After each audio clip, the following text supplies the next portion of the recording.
Hello. Hello. आज खत्म कर दें, थोड़ा लंबा खींचते हैं। आज खत्म करते हैं,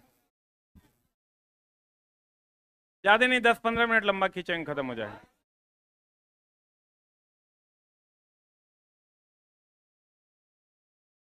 कहाँ तक हुआ था?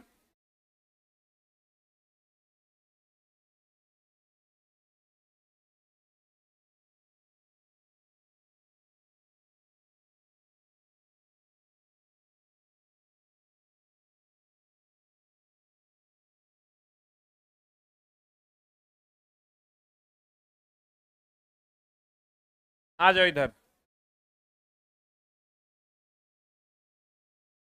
हमने कहा था परावर्तन का नियम सभी प्रकार के दर्पण और सभी प्रकार के दर्पण के सतह पर लागू होता है, सही है। चलो आगे बढ़ते हैं। गोलीय दर्पण तथा लेंस के लिए नई कार्तीय, ये भी बता दिए थे। यू हर चीज में क्या होता है? निगेटिव। यू क्या होता है? निगेटिव। कहता है दर्पण सूत्र क्या है? 1/v प्लस 1/u बराबर 1/f। क्लियर? अब दर्पण सूत्र है 1/v प्लस 1/u बराबर 1/f। लेंस फॉर्मूला हो जाएगा 1/v माइनस 1/u बराबर 1/f। पहले दर्पण की पहले लेंस, प्लस माइनस याद रहेगा ना। पहले दर्पण तो पहले प्लस, बाद में लेंस तो बाद में माइनस। सही है। कहता है u क्या है? u बिंब दूरी है, v क्या है? प्रतिबिंब दूरी। गोलीय दर्पण की फोकस दूरी क्या है? f। कोई दिक्कत? अगला किसी गोलीय दर्पण की फोकस दूरी उसकी वक्रता त्रिज्या की आधी होती है, f बराबर r/2। अच्छा बताओ, अगर अवतल दर्पण होगा, कौन दर्पण होगा? अवतल दर्पण होगा। तो अवतल दर्पण होगा तो बता क्या हो जाएगा? एफ का मान निगेटिव की पॉजिटिव? आर भी निगेटिव होगा। एफ निगेटिव होगा तो आर भी ना निगेटिव होगा। उत्तल दर्पण में क्या होगा?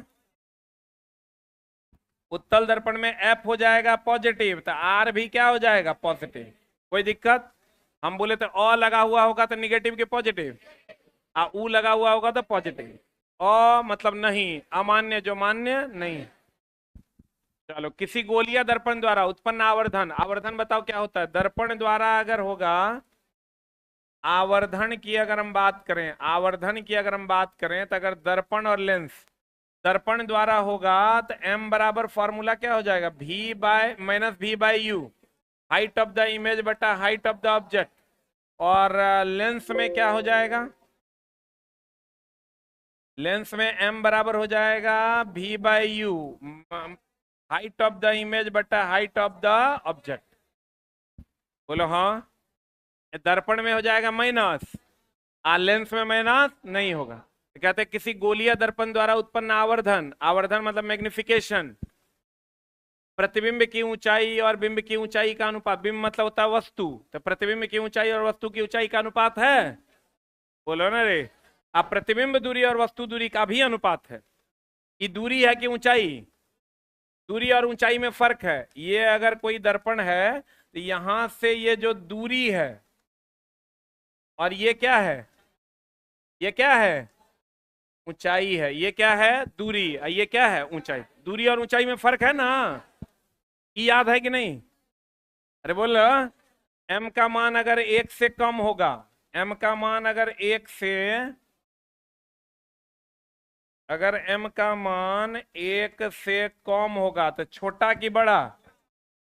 छोटा। अगर m का मान 1 से अधिक होगा, 1 से अधिक होगा तो कैसा प्रतिबिंब? बड़ा।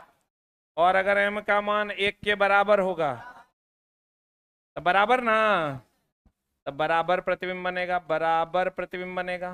m का मान अगर प्लस होगा, काल्पनिक की वास्तविक? काल्पनिक। और m का मान अगर माइनस होगा, क्या बनेगा? वास्तविक। बोलो हाँ। कोई दिक्कत? जिसको नहीं पता है लिख लो, जिसको पता है रहने दो।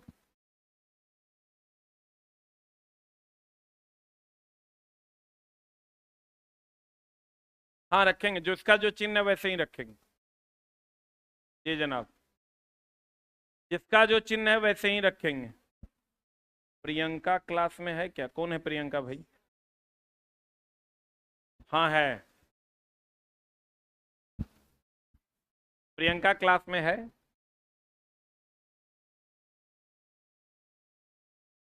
हो गया? पढ़ें? शादीशुदा हूँ जी। देखो पति को फोन लगा लो, कहीं मैसेज कर रहे होंगे बेचारे। नहीं। हो गया?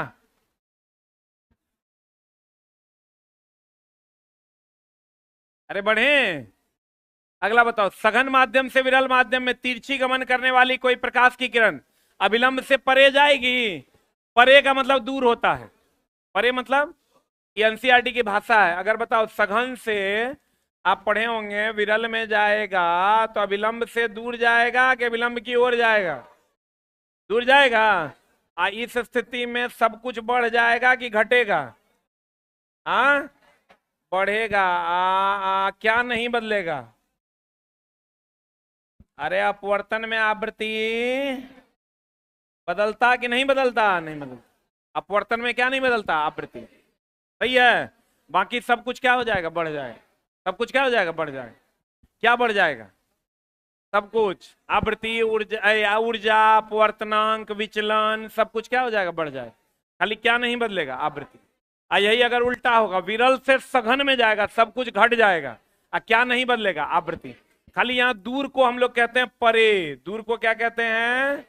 परे कहते हैं। सघन माध्यम से विरल माध्यम में तिरछी गमन करने वाली कोई प्रकाश की किरण अविलंब से परे झुक जाती है।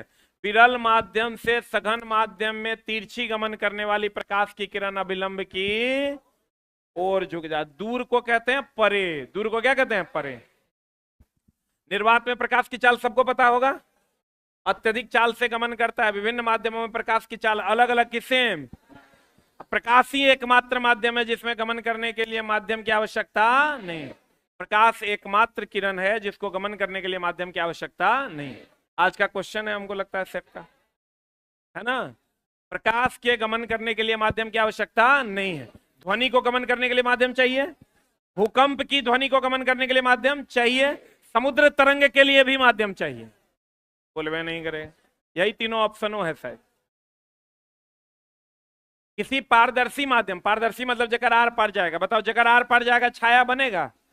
नहीं बनेगा। वो ऐसा माध्यम का छाया बनेगा जिसका प्रकाश आर पार नहीं जाए।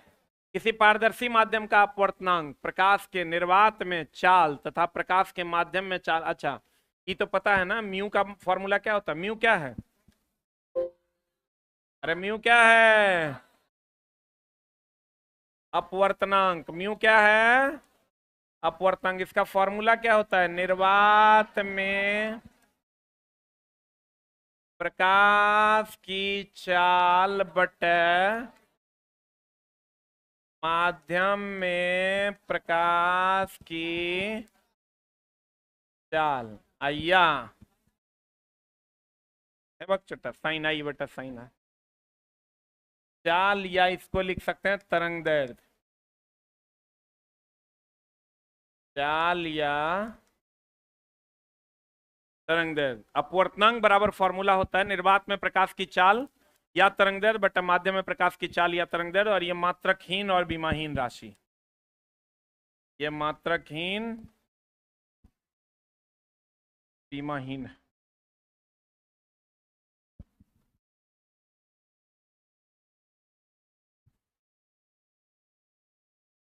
वोट चोर गद्दी छोड़।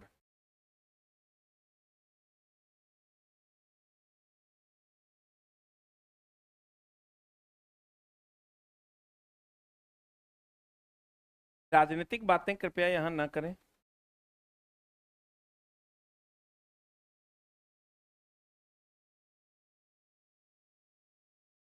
तो लिख रहा है चारा चोर गद्दी छोड़। उसको रिप्लाई दे रहा है, भाई मेरा इस घटना से कोई लेना देना नहीं है, इतने काट के ने चला देना। कृपया राजनीतिक बातें ना करें, पढ़ाई पे ध्यान दें। हो गया?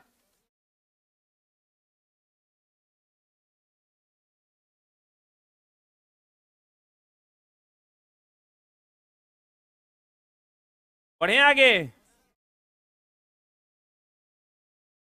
अगला कहता है किसी आयताकार कांच के स्लैब में प्रकाश अपवर्तन वायु कांच के अंतरापृष्ठ एवं कांच वायु अंतरापृष्ठ दोनों पर होता है। निर्गत किरण आपतित किरण की दिशा के समान है। ये मामला क्या है? देखो ये क्वेश्चन भी दिया हुआ है। ये मामला क्या है हम बता देते हैं। ये क्वेश्चन भी है एनसीईआरटी एग्जाम्पलर में कि जब ये प्रकाश ऐसे आई, ये वायु है कि कांच है? आई आई वायु ना। जब प्रकाश वायु से कांच में प्रवेश करेगी तो यह अभिलंब की ओर जाएगी कि अभिलंब से दूर जाएगी? हाँ, अभिलंब की ओर आएगी। और फिर जब ये यहां से यहां जाएगी, अभिलंब से दूर जाएगी। तो ये और ये एक दूसरे के समानांतर है। ये मामला है, नहीं समझा? ये वायु से कांच में गया तो कांच में तो अभिलंब की ओर आएगा, फिर यहां गया तो ये अभिलंब से दूर जाएगा। कुल मिला के ये और ये एक दूसरे के क्या हो जाएंगे? समानांतर। यही फिगर बना लो। अरे सघन से विरल से सघन में जाएगा, अभिलंब की ओर आएगा। अरे बोलो।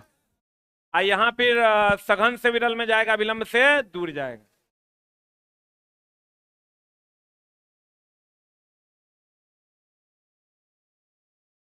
एक फूल का गुलदस्ता जो है चौराहे पर से,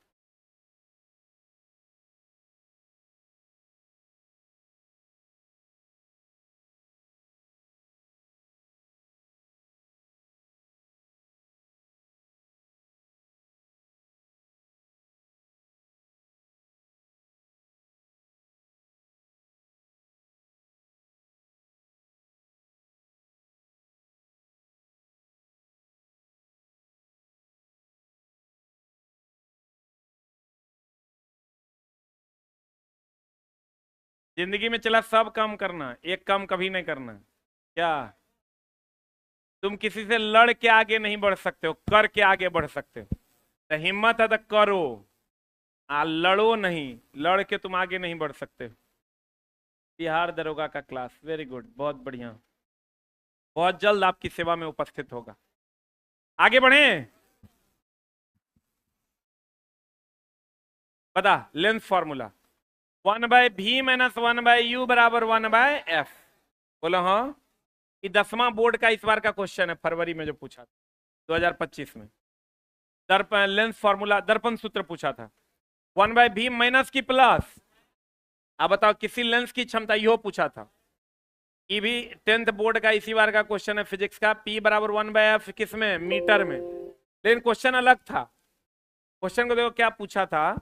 इसको इधर लेके आ गया था, P भागा F बराबर 1, ये समीकरण दिया हुआ था।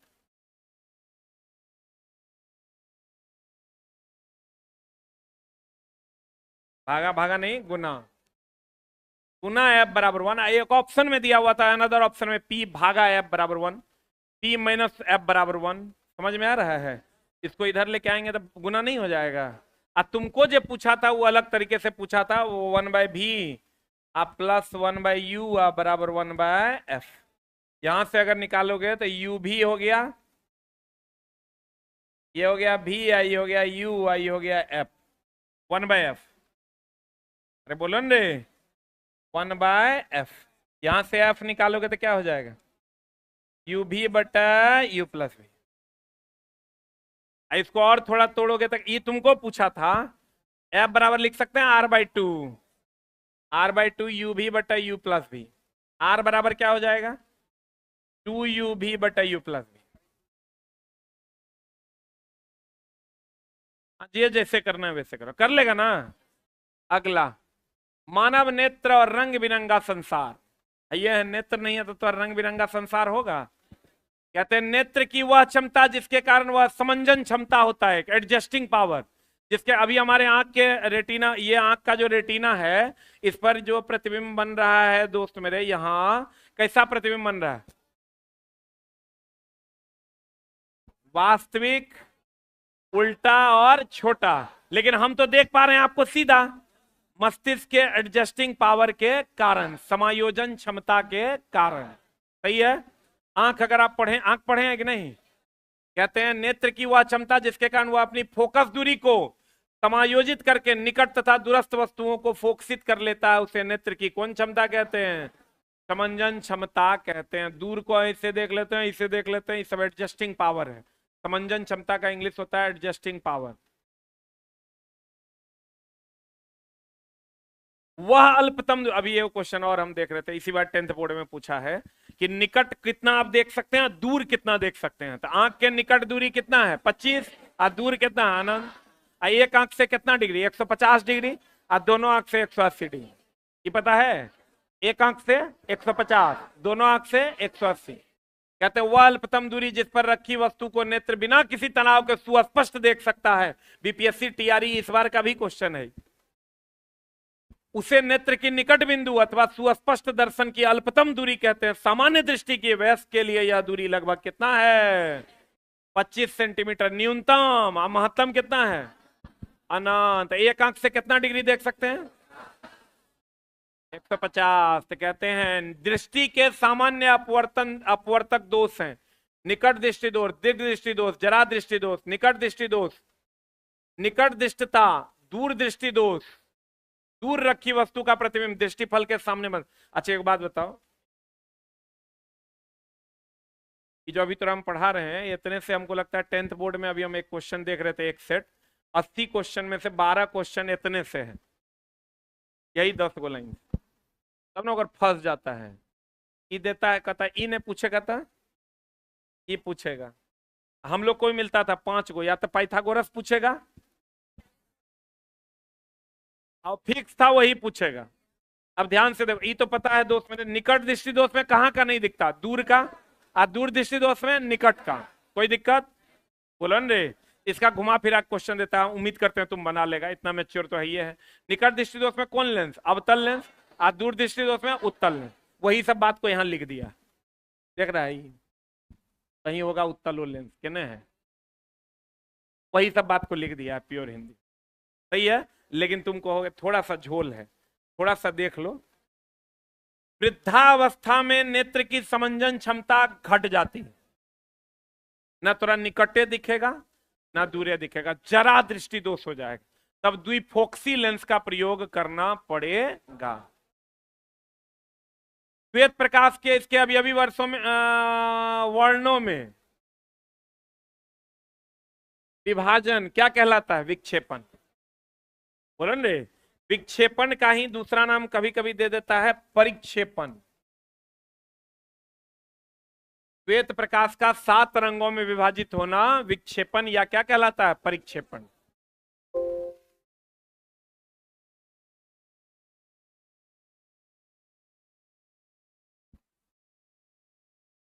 हो गया? लूसेंट का नया बैच कब आएगा? प्रकाश के प्रकीर्णन के कारण आकाश का रंग कैसा दिखता है? नीला। हम बताए थे आपको, कोई खास रंग का दिखता है प्रकीर्णन के कारण, कभी कभी दिखता है व्यतिकरण के कारण। बोलो न रे, लिखा भी दिए थे शायद हम। खास रंग दिखेगा, अरे खास रंग जैसे आकाश नीला दिखता है, समुद्र का पानी नीला दिखता है, सूर्य लाल दिखता है, किसके कारण? प्रकीर्णन के कारण। किसके कारण? कभी कभी दिखता है, अरे कभी कभी दिखता है, कभी कभी दिखता, किसके कारण? प्रकीर्णन के कारण। हाँ हाँ हाँ हाँ, व्यतिकरण के। कभी कभी दिखता है, पढ़े? रंग का सूर्य लाल दिखता है, किसके कारण? प्रकीर्णन के कारण। बताओ, विद्युत किसी चालक में से गतिशील इलेक्ट्रॉन की धारा, इलेक्ट्रॉन के प्रवाह को क्या कहते हैं? विद्युत धारा। ये पता है ना? इलेक्ट्रॉन के प्रवाह को विद्युत धारा कहते हैं। किसी चालक में से गतिशील इलेक्ट्रॉन की धारा विद्युत धारा की रचना करती है। परिपाटी के अनुसार इलेक्ट्रॉन का प्रवाह, ये तो पता होगा, इलेक्ट्रॉन का प्रवाह किधर से किधर? Negative to positive. धारा का प्रवाह पॉजिटिव टू निगेटिव। परिपाटी के अनुसार इलेक्ट्रॉन का प्रवाह की दिशा विपरीत दिशा में विद्युत धारा के प्रवाह की दिशा माना जाता है। ये पता है ना? इलेक्ट्रॉन का प्रवाह की दिशा, धारा का, विद्युत धारा का प्रवाह की दिशा दोनों एक दूसरे के विपरीत है कि सेम है? लिख लो इसको, आगे बढ़े। इलेक्ट्रॉन का प्रवाह किधर से किधर, निगेटिव से पॉजिटिव। धारा का प्रवाह पॉजिटिव से निगेटिव। ई तो सबको पता है, विद्युत धारा का सही मात्रक एम्पियर। खूब पूछता है एकदम क्वेश्चन, इतना खूब एकदम धड़ल्ले से मिलेगा जब एग्जाम हॉल में जाओगे तब। है सड़ा हुआ लेकिन मिलता हर जगह। बताओ, किसी विद्युत परिपथ में इलेक्ट्रॉन की गति प्रदान करने के लिए हम किसी सेल का प्रयोग, बताओ इलेक्ट्रॉन का प्रवाह विद्युत धारा है, लेकिन उसके लिए दो चीजों का यूज करते हैं, एगो सेल एगो जनरेटर। एगो सेल है, एगो, कहता है किसी विद्युत परिपथ में इलेक्ट्रॉन को गति प्रदान करना यानी इलेक्ट्रॉन का प्रवाह करना यानी विद्युत धारा उत्पन्न करने के लिए सेल अथवा बैटरी, सेल के समूह को ही क्या कहते हैं, बैटरी का उपयोग करते हैं। सेल अपने सिरों के बीच विभवांतर उत्पन्न करता है, इसे विभवांतर को क्या कहते हैं, वोल्ट में नापते हैं। दो चीजों का ही तो ये यहाँ थोड़ा सा ऐड होना चाहिए था। अब क्वेश्चन पूछता, बताओ कौन कौन इलेक्ट्रॉन का प्रवाह कर सकता है। सेल के समूह को ही क्या कहते हैं, बैटरी। अकेले होगा तो सेल, एक से अधिक होगा तो बैटरी, और या तो सेल या बैटरी, और कौन, जनरेटर। यही दो चीज है जो विद्युत धारा का क्या करेगा, प्रवाह करेगा। क्या करेगा, इसको किसमें नापते हैं, वोल्ट में। विद्युत धारा का प्रवाह तब होगा जब विभव में क्या होगा, अंतर हो, विभव में अंतर हो। प्रतिरोध एक ऐसा गुणधर्म है जो किसी चालक में इलेक्ट्रॉन के प्रवाह का विरोध करता है या विद्युत धारा के परिमाण को नियंत्रित करता है। प्रतिरोध का सही मात्रक ओम। ओम ना। अब प्रतिरोधकता का पूछेगा, ओम मीटर। ओम का नियम तो सबको पता है, voltage is directly proportional to current. लेकिन दोस्त मेरे, आप क्वेश्चन इसका थोड़ा सा चेंज कर दिया और एनसीईआरटी का ये लाइन जो है दे देता है, ये लाइन ऐड कर देता है। अब क्वेश्चन गड़बड़ा जाता है। क्वेश्चन कहता है ओम का नियम, किसी प्रतिरोधक में के सिरों के बीच विभवांतर उसमें प्रवाहित विद्युत धारा के अनुक्रमानुपाती होता है। बताओ, विभवांतर प्रवाहित धारा के अनुक्रमानुपाती होगा। अरे यही ना ओम का नियम है, लेकिन ये लाइन जोड़ देता है, बच्चा कंफ्यूज कर जाता है। एनसीईआरटी में डायरेक्ट लिखा हुआ है शर्त यह है, क्या यह है, शर्त यह है कि प्रतिरोधक का ताप समान रहना चाहिए। प्रतिरोधक का क्या समान रहना चाहिए, ताप। ताप बदलना नहीं चाहिए। आपको कह देगा बताइए कौन सा सही है, आपको कह देगा कौन सा सही है। एक ऑप्शन दे देगा voltage is directly proportional to current, दूसरा दे देगा voltage is directly proportional to current जब ताप नियत रहे प्रतिरोध का। तीसरा ऑप्शन दे देगा voltage is directly proportional to current जब दाब नियत रहे। क्या मारिएगा, इस टाइप का क्वेश्चन मिलता है, लड़का रट के जाता है V समानुपाती I, अब मामला हो जाता है गड़बड़।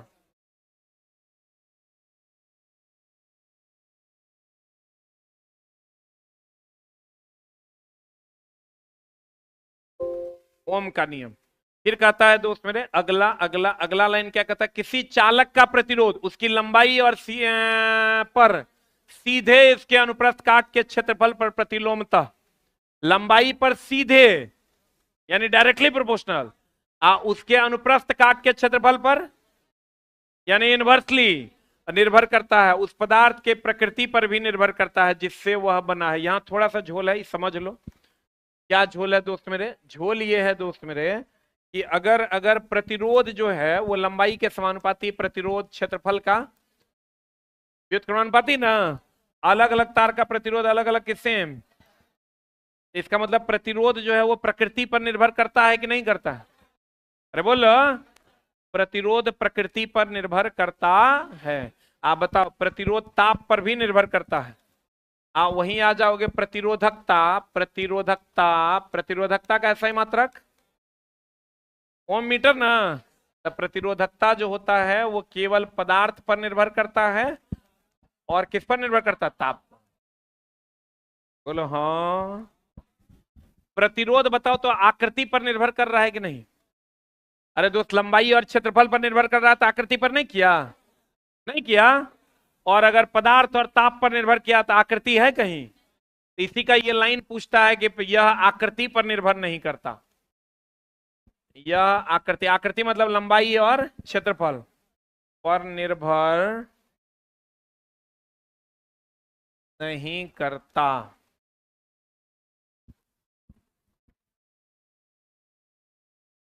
लेकिन ये करता है कि नहीं, प्रतिरोध करता है।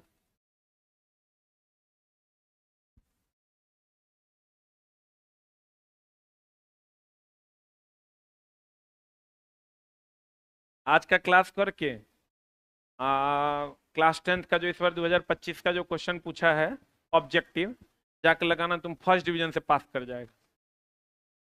मजाक नहीं कर रहे हैं।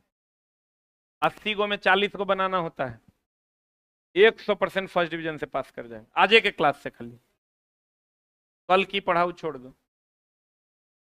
मुझे लिखल है प्रतिरोधकता का सही मात्रा मीटर, वो पूछा है।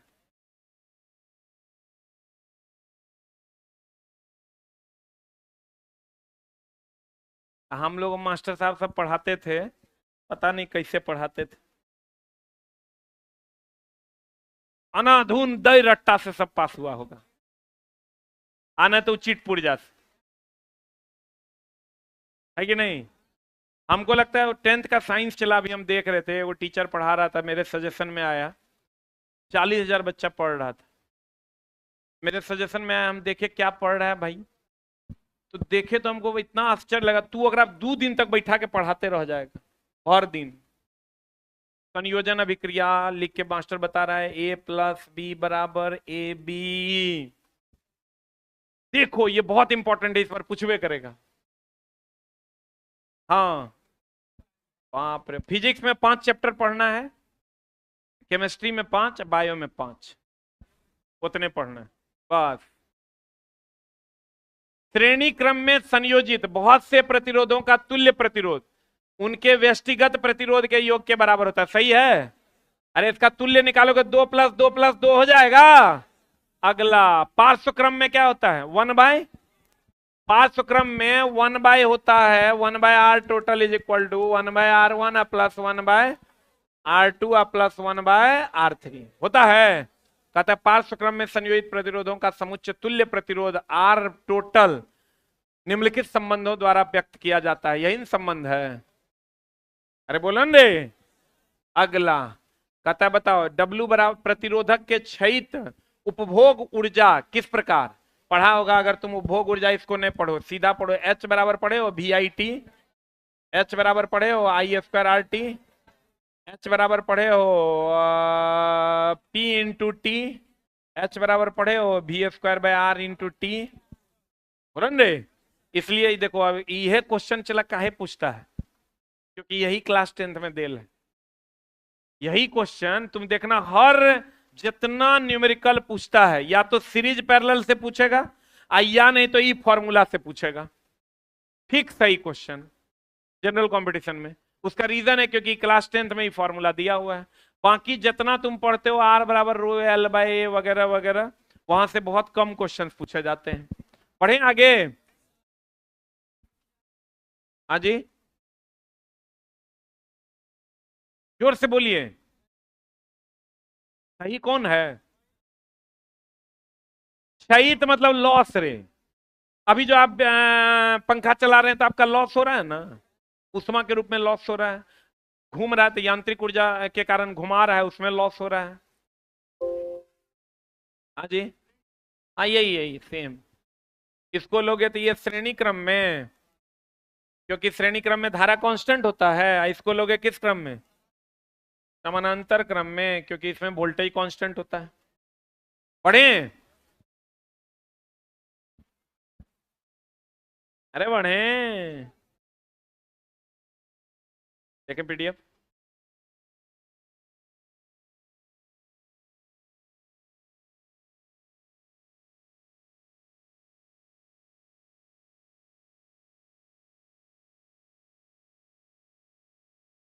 पढ़ें इधर कहता है विद्युत शक्ति का मात्रक वाट। अब बताओ यही क्वेश्चन पूछता है, मामला देता है तुम लोग गड़बड़ा। P बराबर देता है V²/R, इसी को लिखता है 1 watt is equal to 1 volt का स्क्वायर अब बट 1 ओम। एक में की दिक्कत है? अरे सही लिखे हैं, गलती है। एक जगह पर 1 वाट, एक जगह पर 1 वोल्ट का स्क्वायर, एक जगह पर 1 ओम। P बराबर होता है VI, क्या होता है? ये होता है 1 वाट बराबर 1 वोल्ट गुना 1 एम्पियर। बोलवे नहीं करेगा। बढ़े, यही बात यहां लिखा हुआ है। बताओ विद्युत ऊर्जा का व्यापारिक मात्रक क्या है? मिलता है जनरल कंपटीशन में। 1 किलोवाट आवर बराबर कितना, इसी को लिखते हैं 3.6 इंटू 10⁶ जूल। अरे बोलो, इस बार तो हद हो गया, इस बार पूछा था 1 किलोवाट बराबर कितना, कितना वाट, 1000 वाट पूछा था इस बार, 2024 का क्वेश्चन है। विद्युत धारा का कौन प्रभाव, चुंबकीय प्रभाव। अब भैया करंट का प्रवाह कर दो, इसके चारों तरफ मैग्नेटिक फील्ड जनरेट हो जाएगा, इसी को कहते हैं विद्युत धारा का कौन प्रभाव, चुंबकीय प्रभाव। इसकी खोज किसने की, एचसी और स्टेट ने, किसने की। आइए बताओ, विद्युत धारा देंगे तो चुंबकीय प्रभाव उत्पन्न होगा, तो इसको अस्थायी कहेंगे, को अस्थायी चुंबक। करंट देंगे तो मैग्नेटिक फील्ड होगा, नहीं देंगे तो नहीं होगा, तो अस्थायी चुंबक है। कहते हैं दिक्सूचक, ये बताओ, दिक्सूचक जो दिशा की सूचना देता है, किसकी सूचना देता है। आखिर चुंबक हमेशा नॉर्थ साउथ डायरेक्शन में लटकता है, तो इसको जहां भी रखोगे ना, इसमें चुंबक लगा हुआ है, हमेशा नॉर्थ साउथ डायरेक्शन में लटक जाएगा, तो आपको पता चल जाएगा इधर नॉर्थ है, इधर साउथ है, इधर ईस्ट है, इधर वेस्ट है। दिक्सूचक, ये है दिक्सूचक, ये जंगल वगैरह में यूज करते हैं, जहां सूर्य नहीं दिखाई दे रहा है, पूरा पश्चिम उत्तर दक्षिण का पता करना है, तो उसके लिए हम लोग इसका उपयोग करते हैं। समुद्र के अंदर यूज करते हैं, सूरज देख के नहीं है पता चलेगा, इससे पता चलेगा आपको नॉर्थ साउथ ईस्ट वेस्ट का। दिक्सूचक एक छोटा चुंबक होता है, ये क्या है, छोटा चुंबक होता है, इसका एक सिरा जो उत्तर की ओर संकेत करता है, उत्तरी ध्रुव कहलाता है, दूसरा सिरा दक्षिण की ओर संकेत करता है, कौन ध्रुव कहलाता है, दक्षिणी ध्रुव। आपको कहेगा दिक्सूचक का काम क्या है, दिशा की सूचना देना, किसकी सूचना देना। फिर कहता है दोस्त मेरे, किसी चुंबक के चारों ओर एक चुंबकीय क्षेत्र होता है, सही बात है, जहां तक वह किसी दूसरे चुंबक को अपनी ओर या तो खींच सके या तो धकेल सके, वही ना चुंबकीय क्षेत्र है। किसी चुंबक के चारों ओर एक चुंबकीय क्षेत्र होता है, जिसमें उस चुंबक के बल का संसूचक किया जाता है, यानी अनुभव किया जाता है। अभी अगर ये मैं चुंबक हूं, तो मैं जहां तक आपको आकर्षित, किसी दूसरे चुंबक को आकर्षित या विकर्षित कर पाऊंगा, एक बल लगा का अनुभव करा पाऊंगा, वहीं तक हमारा क्या होगा, क्षेत्र होगा, वहीं तक हमारा क्या होगा, क्षेत्र होगा। किसी चुंबकीय क्षेत्र के निरूपण के लिए चुंबकीय क्षेत्र रेखाओं का उपयोग, ये क्षेत्र रेखा का उपयोग करते हैं, ये वास्तविक है कि काल्पनिक है, काल्पनिक है। और ये रेखा चुंबक के बाहर उत्तर से दक्षिण, और चुंबक के अंदर दक्षिण से उत्तर, ये रेखाएं कभी एक दूसरे को काटती नहीं है। ये क्वेश्चन 100 बार पूछा हुआ है कि बताओ चुंबकीय बल रेखाएं प्रतिच्छेद करती है, नहीं करती है। कहते हैं, क्या कहते हैं, किसी चुंबकीय क्षेत्र को निरूपण के लिए चुंबकीय क्षेत्र रेखाओं का उपयोग किया जाता है। चुंबकीय क्षेत्र रेखा वह पथ है जिसके अनुदिश कोई परिकल्पित स्वतंत्र उत्तर ध्रुव गमन करने की प्रवृत्ति रखता है। चुंबकीय क्षेत्र के किसी बिंदु पर क्षेत्र की दिशा उस बिंदु पर रखे उत्तरी ध्रुव की गति की दिशा द्वारा दर्शाया जाता है। जहां चुंबकीय क्षेत्र प्रबल होगा, वहां क्षेत्र रेखाएं एक दूसरे के निकट होगी कि दूर होगी। और निकलेगा ही कहां से, उत्तर से कि दक्षिण से, घुसेगा केकरा में, दक्षिण में। इस चुंबक के बाहर के अंदर, बाहर, और चुंबक के अंदर दक्षिण से उत्तर। आज सघन के लिए सघन, विरल के लिए विरल। और चुंबकीय बल रेखाएं कभी एक दूसरे को प्रतिच्छेद नहीं करती। किसी विद्युत धारावाही धातु के तार से एक चुंबकीय क्षेत्र संबंध होता है। अगर ये किसी विद्युत धारा, ये क्वेश्चन जो है संकेंद्रीय वाला है, हाँ यही पूछता है। ये पिछला बार के ग्रुप डी का सबसे फेमस क्वेश्चन, हर सेट के अल्टरनेट में था। अगर कोई धारावाही चालक तार है, इससे जब आप विद्युत धारा प्रवाहित कीजिएगा, तो इसके चारों तरफ मैग्नेटिक फील्ड जनरेट होगा ना, ये संकेंद्रीय वृत्त बनाएगा। संकेंद्रीय वृत्त वह वृत्त होता है जिसका, जब बहुत सारे वृत्त का केंद्र एक जगह पर होता है, तो उसको संकेंद्रीय वृत्त, कंसेंट्रिक सर्किल कहते हैं, आप पढ़े होंगे। अगर ये बहुत सारा वृत्त है, इसका केंद्र बिंदु एक है, ये सारा संकेंद्रीय है। संकेंद्रीय मतलब एक ही केंद्र वाला, बोलो ना रे, कंसेंट्रिक क्या कहते हैं इसको। अब बस यही क्वेश्चन 100 बार का पूछा हुआ क्वेश्चन है जनरल कंपटीशन का, कि किसी विद्युत धारावाही धातु, ये क्वेश्चन मिला है आपको, नहीं मिला है। कहता है किसी धारावाही धातु के, ये धारावाही धातु के तार से एक चुंबकीय क्षेत्र संबंध होता है। तार के चारों ओर क्षेत्र रेखाएं अनेक संकेंद्रीय वृत्तों के रूप में होती है, बोलो रे, जिनकी दिशा दक्षिण हस्त अंगूठा के नियम से निकालते हैं। ये दक्षिण हस्त अंगूठा का नियम है। ये कहता है अगर कोई चालक तार, ये चालक तार है मेरा कलम, इस तरह पकड़ा जाए कि अंगूठा धारा की दिशा को बताए, तो अन्य उंगलियां चुंबकीय क्षेत्र को बताए। अगर ये किसको बताए, धारा को तो अन्य उंगलियां, चुंबकीय क्षेत्र। अन्य उंगलियां किसको? चुंबकीय क्षेत्र। विद्युत चुंबक, बताओ विद्युत चुंबक किसको कहते हैं? अस्थाई के अस्थाई? आपको यह पता होगा कि चुंबक दो प्रकार का, कितने प्रकार का? कौन कौन? अस्थाई और अस्थाई। अस्थाई चुंबक किसका बना होता है? स्टील का। स्टील यानी इस्पात का। और अस्थाई चुंबक को विद्युत चुंबक भी कहते हैं।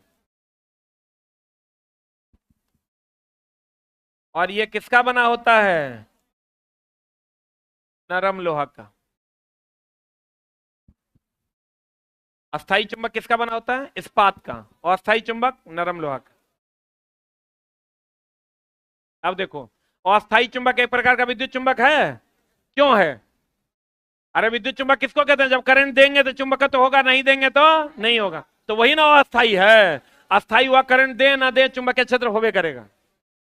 बोले वह नहीं करेगा।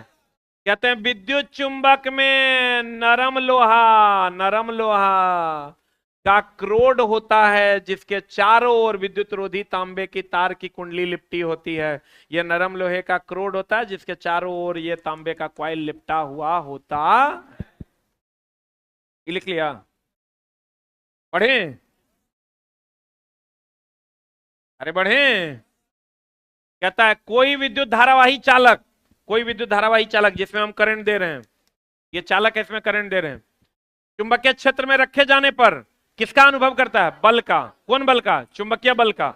या एक रोटेशनल बल का भी अनुभव करता है, जिससे तुम्हारा जनरेटर चलता है। क्या चलता है? अगर ये नॉर्थ पोल है, ये साउथ पोल है, नॉर्थ से साउथ की तरफ चुंबकीय बल रेखाएं जा रही है, इसमें अगर कोई कॉइल रख दोगे तो एक बल का अनुभव करता है कि नहीं करता है? अब बल महत्तम कितना डिग्री पर होता है? 90 डिग्री पर।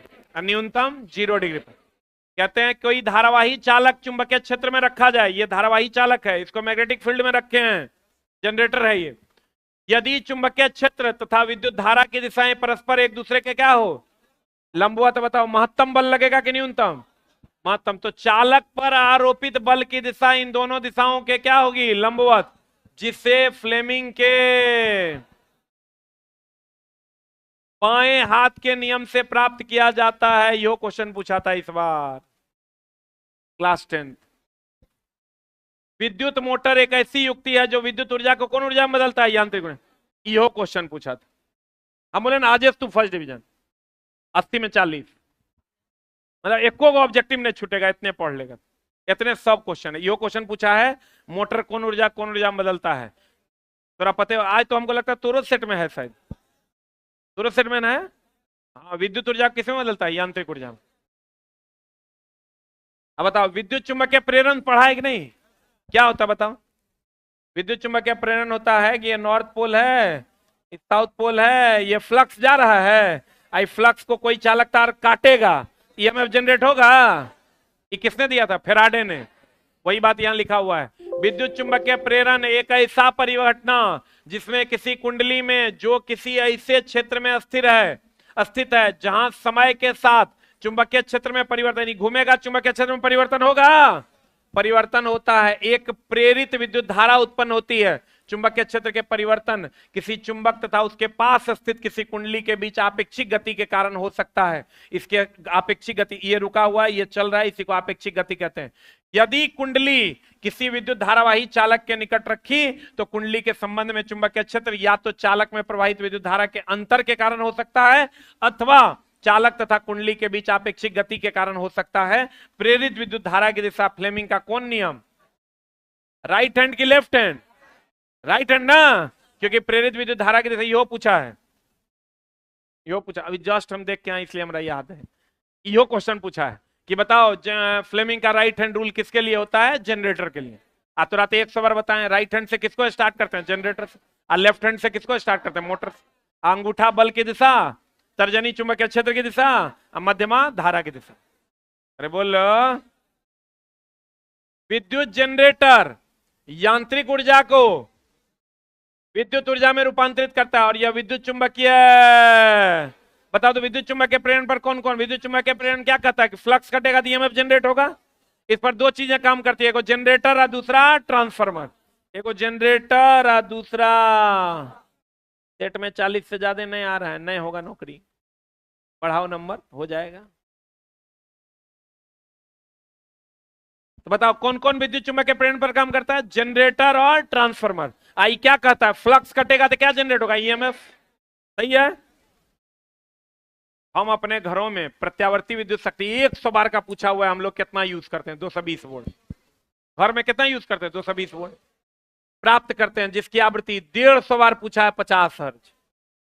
आपूर्ति का एक तार कौन? लाल, 300 बार पूछा है। फेज कैसा होता है? लाल रंग का। जिसे विद्युतमय, विद्युतमय मतलब फेज, विद्युतमय मतलब फेज तार कहते हैं। दूसरे पर काला विद्युत रोधन होता है, जिसे कौन तार कहते हैं? उदासीन। वहां भी आए। इन दोनों तारों के बीच कितना वोल्ट? 220 वोल्ट विभवांतर होता है। तीसरा तार अर्थ का होता है, अर्थ तार होता है, जिस पर कौन रंग होता है? हरा। महा भी आए। फेज कैसा? लाल ना। न्यूट्रल कैसा? उदासीन कैसा? काला। अर्थ कैसा? हरा। लाल काला हरा, फेज न्यूट्रल अर्थ, फेज न्यूट्रल अर्थ, लाल काला और हरा। यह तार भूमि में गहराई पर दबा होता है। बताओ, अर्थ जो होता है पृथ्वी में ना होता है, धातु की प्लेट से संयोजित होता है। भू संपर्कन एक सुरक्षा उपाय है जो यह सुनिश्चित करता है कि संसाधित्र के धात्विक आवरण में यदि विद्युत धारा का कोई भी क्षरण होता है तो उस साधित्र, साधित्र मतलब इंस्ट्रूमेंट, का उपयोग करने वाले व्यक्ति को गंभीर झटका न लगे। अभी हम लोग इस पर आधा घंटा डिस्कशन किए। दिल्ली से वो टीम आया हुआ है, उसको हमने अर्थिंग का एक प्रोजेक्ट दिया कि अर्थिंग का प्रोजेक्ट आप बना के हमको दीजिए। अर्थिंग का प्रोजेक्ट में वो क्या किया भाई, मेरा हीटर लगा दिया यहाँ। हीटर लगाने के बाद हमने उसको कहा कि भैया फेज न्यूट्रल देके इसको चालू कर दो प्लाई बोर्ड पे। और चालू करने के बाद हमने कहा भैया इसके बॉडी से अर्थ ले जाके अर्थेड कर दो। तो वो बोल रहा है इसमें करंट तब नहीं आना चाहिए, कम करंट आना चाहिए। लेकिन जब करंट मीटर लगा के नापे तो वोल्टेज नापे तो उतने वोल्टेज था। तब हम मिस्त्री को फोन किए कि भैया तुम अर्थ का वायर डाले हो कि नहीं? वो बोला जी सर एकदम डाल दिया, आप चेक कर लीजिए। अब ई नाप रहा है उतने। हम बोले तुम्हारा कनेक्शन गलत होगा, देखो चेक करो। हम लोग बहुत देर तक डिस्कशन किए, लेकिन फाइनली पता चला वो जो मिस्त्रिया था वही झूठ बोल रहा था।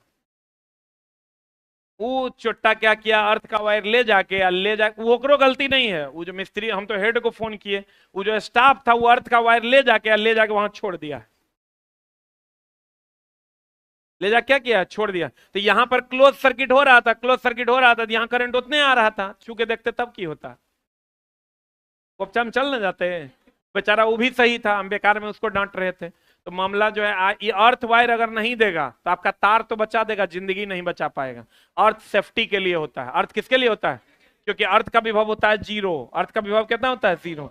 तो जब अर्थिंग आप कर दोगे, बॉडी में करंट आएगा तो सारा का सारा करंट उच्च विभव से किधर जाएगा? निम्न विभव। और झटका लगेगा कि ना लगेगा?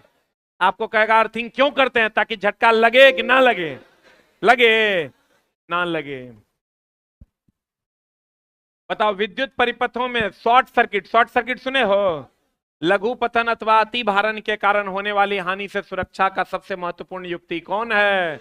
कल हो लिखे हैं, कल रात वाला क्लास किया है, लिखे हैं। एक क्वेश्चन था उसमें कि अगर ये तार है, दोस्त मेरे सारे क्लासेस जब आप टोटल करोगे ना, तब एक दिन आपके पास वो कॉन्सेप्ट आएगा कि आप सारे क्वेश्चंस को बना पाओ।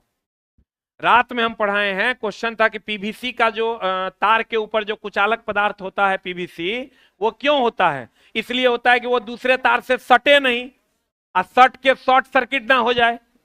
लेकिन हम ये भी लिखे थे शॉर्ट सर्किट और ओवरलोडिंग से बचाने के लिए फ्यूज या एमसीबी यूज करते हैं, लिखे थे रात में। ये दोस्त मेरे यहीं पर लिखा हुआ है, शॉर्ट सर्किट ओवरलोडिंग से बचाने के लिए किसका उपयोग करते हैं? फ्यूज का। क्योंकि अगर शॉर्ट सर्किट होगा तो धारा का मान बढ़ जाएगा। यहां लिख लो, धारा जो है, अब बताओ धारा बढ़ेगा तो प्रतिरोध घट जाएगा। वैसे प्रतिरोध तो तार का अपना गुण है। घरों में कौन कनेक्शन होता है? सीरीज के पैरेलल? पैरेलल। घरों में कौन कनेक्शन होता है? पैरेलल।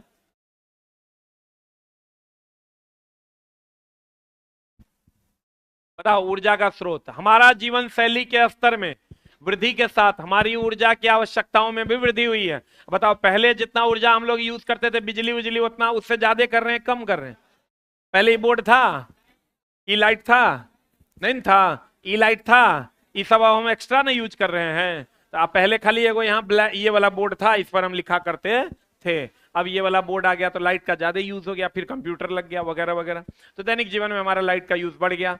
हमारी ऊर्जा की आवश्यकताओं की पूर्ति करने के लिए हमें ऊर्जा के उपयोग की दक्षता में सुधार का प्रयास करना चाहिए। कर रहे हैं हम लोग, सोलर प्लेट की ओर जा रहे हैं, नवीकरणीय ऊर्जा स्रोत की ओर जा रहे हैं। फिर साथ ही हमें ऊर्जा के नए स्रोतों को परखना एवं उनका दोहन भी करना चाहिए, नया स्रोत खोजना चाहिए। देखो हम बोले ना यह क्वेश्चन तेरा मिलेगा, अभी जस्ट हम पढ़ के आए। सिर्फ आज के क्लास से तू फर्स्ट डिवीजन कर सकता है, सिर्फ आज के क्लास। 80 में 40 बनाना होता है, 80 क्वेश्चन पूछता है, उसमें कै को बनाना है? 40। 40 में कम से कम तू 38 को मारेगा। 2025 वाला क्वेश्चन हम बात कर रहे हैं। क्वेश्चन पूछा है उसमें नवनीकरणीय ऊर्जा, अनवनीकरणीय ऊर्जा, बताओ क्या होगा? अरे बोलो ना, नवनीकरणीय ऊर्जा किसको कहते हैं? अरे बोलो ना रे छोटा, बस 10 मिनट में छोड़ देंगे। नवनीकरणीय ऊर्जा परंपरागत की गैर परंपरागत? गैर परंपरागत, बोलो हाँ। गैर परंपरागत की अगर हम बात करें तो ये बताओ जो समाप्त होने वाला है कि नहीं होने वाला है? समाप्त ना हो। एग्जाम्पल अगर कौन है? सूर्य, हवा, जल। इसका उल्टा कौन है? अनवनीकरणीय या परंपरागत? जो अनवीन है मतलब क्या है? परंपरागत।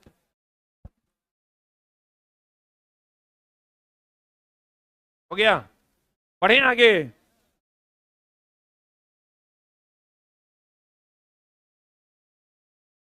हमें ऊर्जा के नवीन स्रोतों की ओर ध्यान देने की आवश्यकता है। नया स्रोत की ओर क्यों ध्यान देने की आवश्यकता है? अरे दोस्त, क्योंकि वो समाप्त होगा कि नहीं होगा? नहीं होगा, क्योंकि हमारे पारंपरिक जो परंपराओं से चलते आ रहे कोयला ऊर्जा स्रोत जैसे जीवाश्म ईंधन यानी कोयला संकटग्रस्त है और शीघ्र ही क्या हो जाएगा? समाप्त हो जाएगा। बढ़े आगे।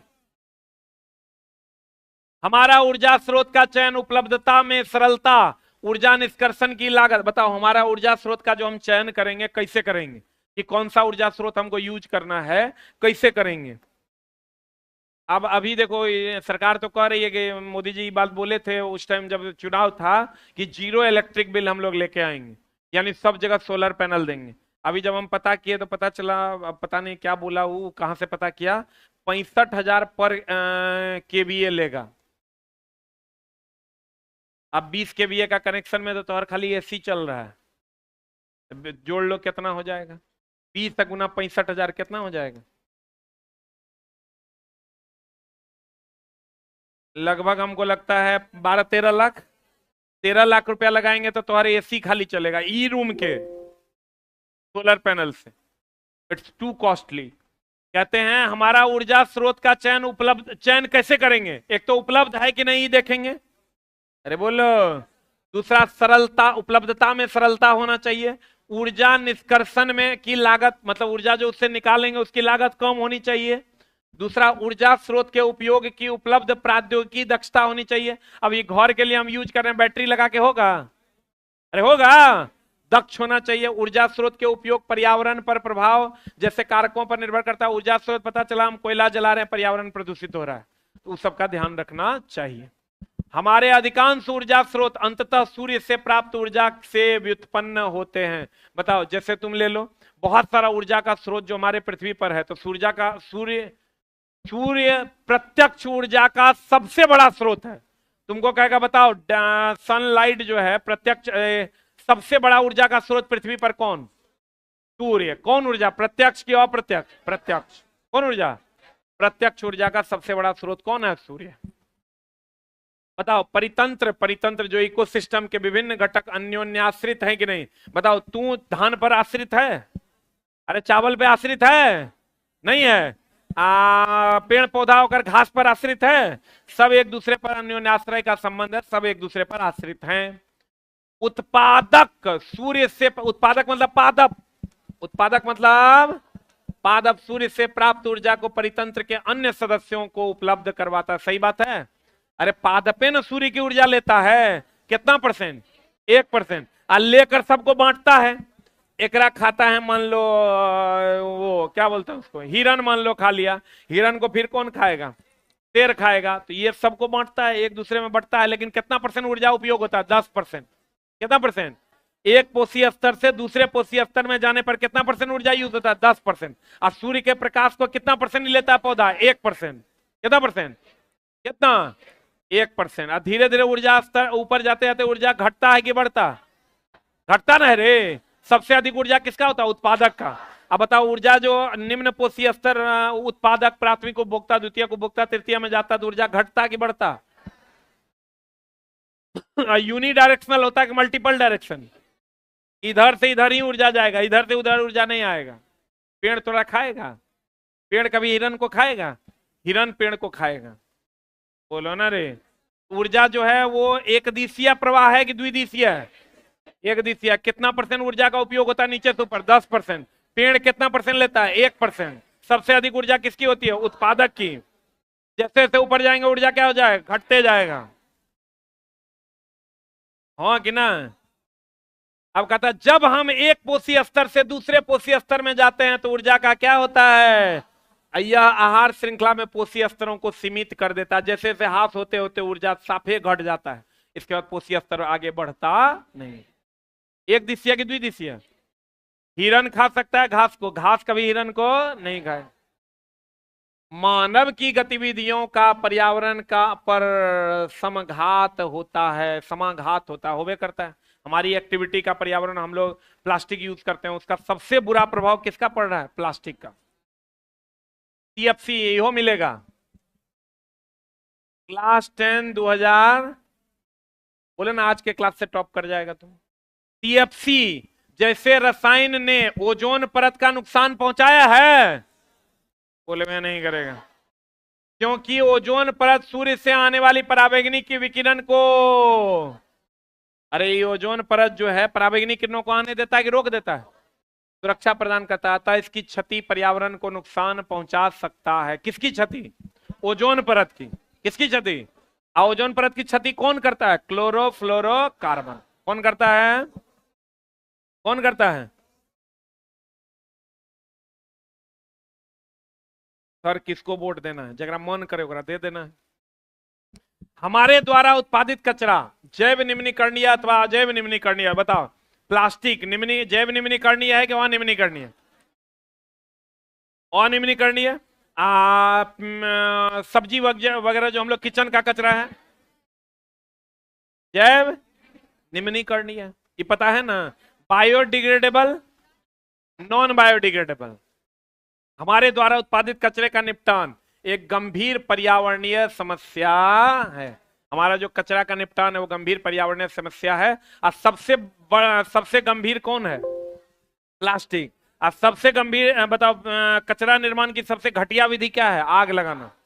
क्या लगाना? आग लगाना। और सबसे बढ़िया विधि क्या है? रिसाइकलिंग। क्या है? और सब बढ़िया है। एक मिनट रुक जा। एक चला क्लास चंद्रा सर का लगा हुआ है कल, कितने बजे? 7:15 में स्टार्ट होगा। यूट्यूब पे भी वो क्लास है। एंशियंट हिस्ट्री का पार्ट 2। जो लोग पार्ट 1 पढ़े थे वो पार्ट 2 पढ़ सकते हैं, जो नहीं भी पढ़े थे वो पार्ट 2 पढ़ सकते हैं। अच्छा पढ़ाते हैं, आप लोग बड़ा पसंद करते हैं। और दूसरा, कल ऑफलाइन वाले बच्चों के लिए खास करके एक बेसिक मैथ का क्लास हम अरेंज कर दिए हैं, जिसका भी बेसिक खराब है। बेसिक मैथ का क्लास हम ऑफलाइन वाले बच्चों के लिए बिल्कुल फ्री क्लास है, आप ऑफलाइन में आके कर सकते हैं। इसका टाइम है 5 PM में, शाम में। अब आइएगा तो आपको सर मिल जाएंगे। उस बिल्डिंग में चलेगा, 3rd फ्लोर हॉल में। ठीक ना? जिन बच्चों को बेसिक सीखना हो आप आके पढ़ सकते हैं। ठीक ना? सर आप देख लीजिएगा, पढ़ने में ठीक लगेगा। हम भी नए ट्राई कर रहे हैं। वो पढ़ा, चूंकि हो क्या रहा है दोस्त मेरे, बहुत सारा चीज हम अलग अलग तरीके से देख रहे हैं। जो बच्चे हमारे यहाँ फाउंडेशन में जुड़े हुए हैं, उन बच्चों की जो समस्याएं हैं, जब उनसे मिलते हैं तो उनका मैथ में थोड़ा सा बेसिक नहीं पढ़ा हुआ है, जोड़ घटाव भी बढ़िया से नहीं आता है, तो उस कमजोर बच्चों के लिए भी अलग अलग से व्यवस्थाएं कर रहे हैं ताकि वो भी सीख सकें। कितने बजे आना है? 5 बजे आइए और आकर अपने क्लास का आनंद लीजिए। बिल्कुल फ्री क्लास है, और सुबह का क्लास तो हम आपको बता ही दिए। और ऑनलाइन वालों हम आपको बता दें, ये एनसीईआरटी की सीरीज हमने स्टार्ट तो की थी 9 दिन की, लेकिन हमको लगता है आज कैवां दिन है? 20 दिन लगभग चला है। 26 क्लास चला है, और ये 26 क्लास में हमने एनसीईआरटी का जो इंपॉर्टेंट, जो एनसीईआरटी कहता है कि ये इंपॉर्टेंट है, हम नहीं कहते। एनसीईआरटी कहता है कि आपने क्या सीखा, और वीवीआई करके जो पॉइंट दिया हुआ है हमने वही आपको पढ़ा है। हमने आपको कहा कि अभी जो आज का क्लास खाली कर लिए होंगे और समझ गए होंगे, और जाके क्लास 10th इस बार का मारिएगा तो आप आज के क्लास से टॉप कर जाइएगा। मतलब लगभग 80 क्वेश्चन में 40 बनाना होता है, बिहार बोर्ड की हम बात कर रहे हैं, और वैसे ही सेम उसका भी है, तो लगभग क्वेश्चन आपसे बन जाएगा। ठीक है, तो आप कोशिश करिए बनाने का। दूसरा, ये क्लास आज अंतिम क्लास था। अब आगे जो स्पेशल क्लास यूट्यूब पे आएगा उसकी जानकारी हम आपको देंगे, और 1-2 दिन हम देख लेते हैं क्या कोर्ट का अपडेट आता है। एग्जाम अगर होगा तो आपके लिए बहुत सारे स्पेशल सेशन हम लेकर आएंगे। क्या होगा? मंडे से क्या होगा? मंडे से इस क्लास में जैसे सेट प्रैक्टिस चल रहा था, वीवीआई क्वेश्चन का सेट प्रैक्टिस स्टार्ट हो जाएगा। ठीक है, और 1 मिनट रुक जा, कोई आज जाएगा नहीं अभी, कोई अपनी जगह से नहीं लेगा। आज से ऑनलाइन क्लास जो यूट्यूब पे चल रहा था एनसीईआरटी का, आज खत्म हो गया, तो आज से ये बंद हो जाएगा। सिर्फ 9:45 वाली क्लास चलेगी, लेकिन और भी बहुत सारी क्लासेस कमिंग सून है जो आएगी। कहाँ जाएगा? घर पे क्या करना है तुम लोग? खाना बनाना है? मारेंगे चुट्टा। डेली डेली तो वही बेलता है रे।